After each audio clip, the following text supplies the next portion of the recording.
17%? Yes, we were actually in the middle of an export when the 17% was implemented. So what happened was, as far as I understood, it is an import tariff. So we are just exporters. There is an importer who purchases from the Philippines, and supposed to be yung tariff po sa kanya yon. Like when we import stuff from outside, we buy the items, we bring it to the Philippines. When we are charged tariff here, we don't naman charge it to our supplier, di ba? So it's supposed to be a pass-on tariff that the US consumers will pay. However, at the time of our export, the exporters were already contracted with their buyer and then surprise yung tariff. So we absorbed it. We changed lang their import replenishment. Na we allowed them to import. Lugi tayo na konti. We had to adjust our price. Yes. No, we had to adjust the replenishment nila po sa sugar imports para mabawi nila yung sudden tariff. Then it was 7. The end result of this is our product becomes not non-competitive, right? Yes po. To, let's say, cornstarch, corn syrup, and all the other Yes po. sugar products or byproducts in the US. Yes. As of this moment, since they delayed it from April, ginawa nilang July, I think they had a 90-day moratorium. Ginawa nilang 10% muna for 90 days. All our exports arrived before the deadline, and then they imposed the 19%. So as of the moment, what we're doing sa sugar po, we're talking to the US refiner who purchases the Philippine sugar, private din po sila. And we're explaining that they should be the ones to pay the import tariff kasi it's a unilateral tariff. So the Americans imposed it on themselves po. Na everything that comes, all the sugar that comes from the Philippines, they charge 19%, which is supposedly not our concern. Kasi binibili naman sa atin yun eh. Kaso, it's a commercial negotiation po where the government agencies naman po are not involved. We're just dealing with the exporters and they're naman explaining their predicament na if sila mag-absorb, talo talaga. Talo talaga. So, right now, the private sector in the US buying your sugar is saying that we should be the one to absorb. Is that the end result of this? The last shipment po, yes, Mr. Chair, kasi sabi nila, contracted na po, then biglang inimpose yung tariff. So, Mo ba yung presyo ng export price natin for sugar? yes po, That. because of that. So, yung next year's export po, usually we export naman beginning of the year, January to March.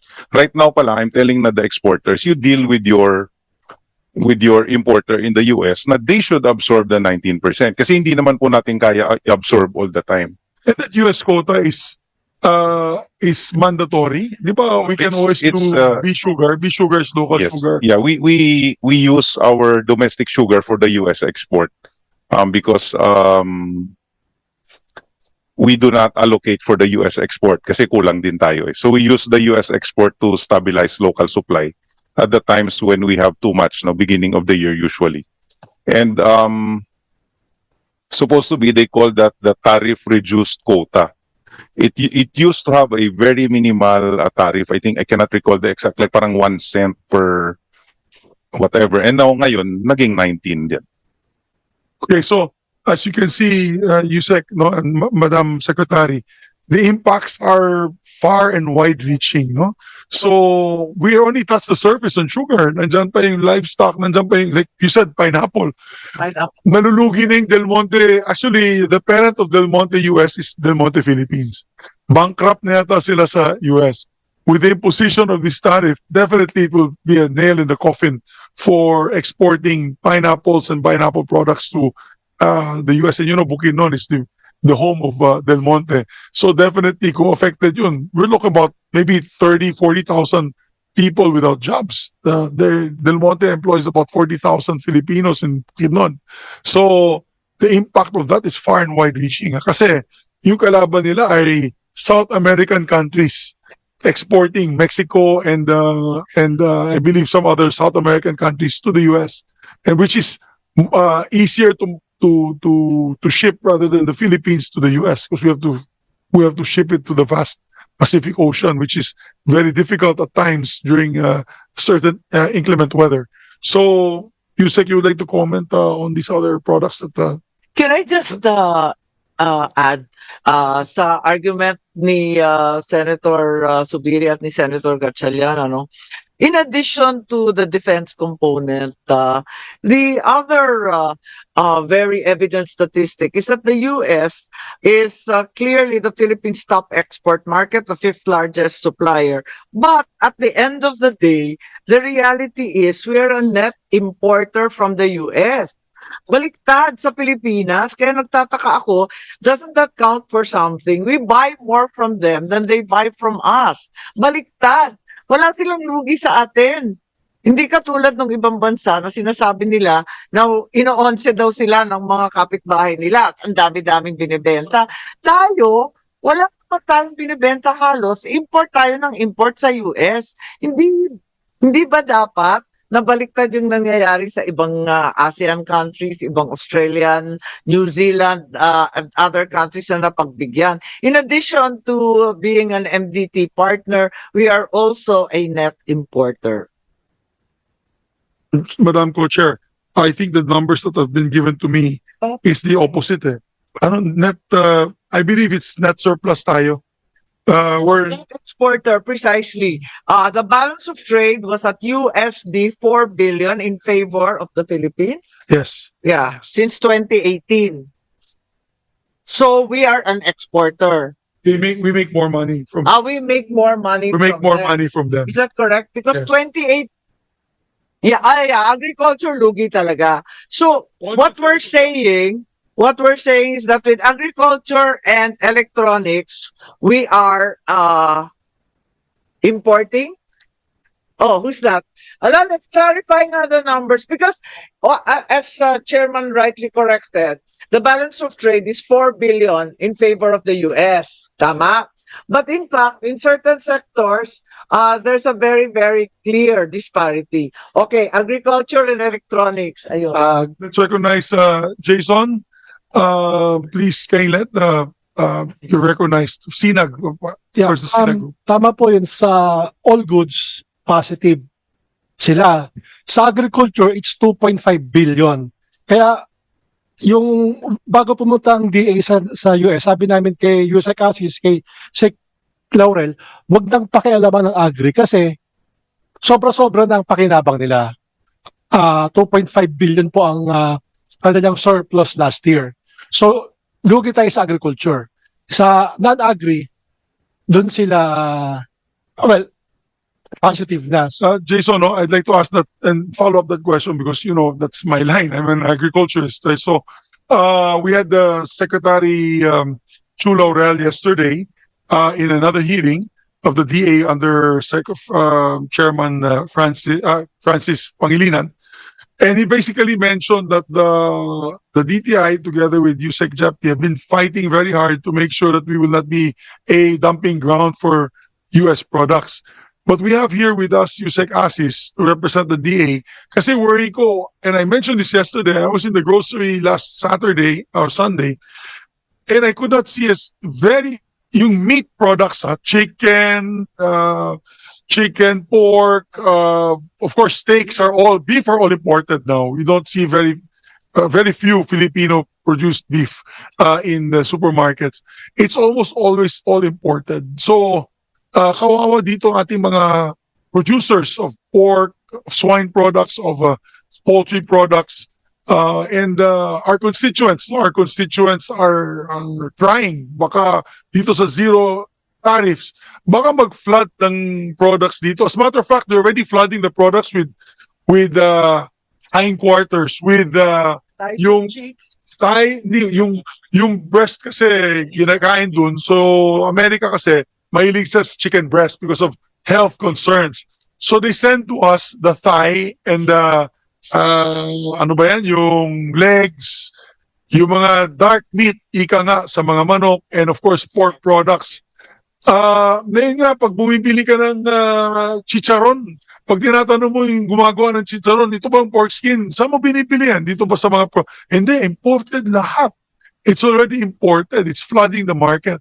So, what protection can we have from the DTI and from the DA that this will not continue to destroy our producers, our local producers? Kawawa talaga sila.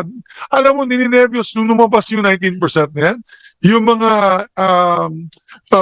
livestock producers of Bukidnon and Northern Mindanao, because we're one of the biggest, we supply already up to Cebu and Bohol, are in panic mode. Talaga? Panic mode. They're only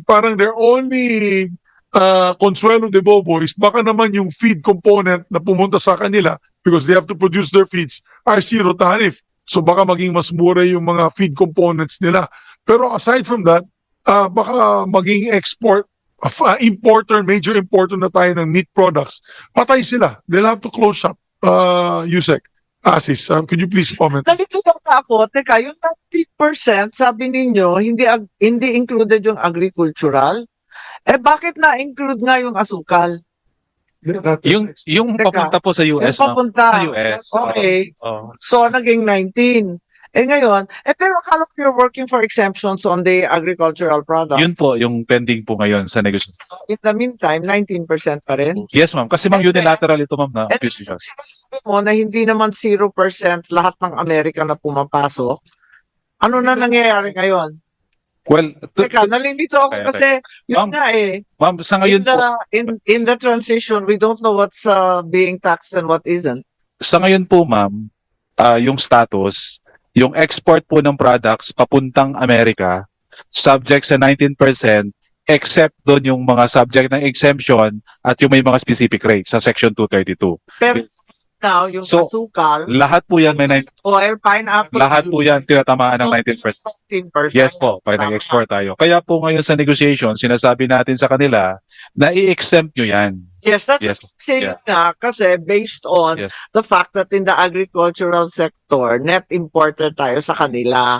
Kaya nga, dapat i-consider sa negosasyon. The question is, my question is, Lang sila dito eh. yung natatakot ako, yung 0% pasok. Ayun na nga. Yeah. So, we'd like to ask the DA, ano bang impact niyang 0% papasok? Nagpapasok na ba tayo? Kasi I know we have also phytosanitary. Alam ko, marami kayong mga tools. Ika nga, yung mga sandata ninyo para hindi maging dumping ground ang ating bansa. Correct, Yusek Asis? So, what are these actions of the DA that will not be a dumping ground also for their products? For example, I recall, yung high fructose corn syrup, hinatawan natin ng ano yan, ng tariff. What's it? The sugar sweetened beverage tax. Baka naman sabihin nila, now they can bring it in, zero tariff, zero rate, at patay yung sugar industry niyan. Yusek, Yes, Mr. Chair. Just to clarify, tinignan ko po kung ano yung mga pumapasok sa Pilipinas na agricultural products. Ang pinakamalaki pong bulto nito ay mga produkto na hindi natin pinoproduce at kailangan natin ng ingredients sa ating sariling agricultural production. To give you an example po, yung manok po, pinoproduce natin yan. pero Tsaka baboy, ha? yes, ang pinakamalaki po kasi natin yung mga wheat products. That is the number one that we are importing. Ang kasunod po niyan, mga soya products. Ito po ginagamit natin sa ingredients ng ating mga pagkain ng hayop natin. And then of course, we also have, ang kasunod po niyan, yung chicken. And then pork. Yun po yung dalawa na medyo sa tingin Yusek, natin. bago ka Yes. tuloy, I will just excuse Secretary Roque. Thank you for coming, ma'am. Thank you very much. And you have to leave Alan here with us. I think Alan has to stay behind. So once again, thank you very much, ma'am. And this is a working lunch, so please, you have food in front of you. Please partake of the lunch because I will also partake of the lunch. I do my 16-hour intermittent fasting at nahilo na ako. So, Yusek Asis, please proceed. You were saying about the livestock products. Malaki po na ating ini-import sa mundo actually ay karamihan po dyan mga produkto na ginagamit natin sa ating livestock industry. Halimbawa po, wheat products, kagaya ng feed wheat halimbawa, pagkatapos po yung mga soya products, yun po yung pinaka marami. Yun ang bulk ng ating ini-import. Sumunod po dyan yung mga karne.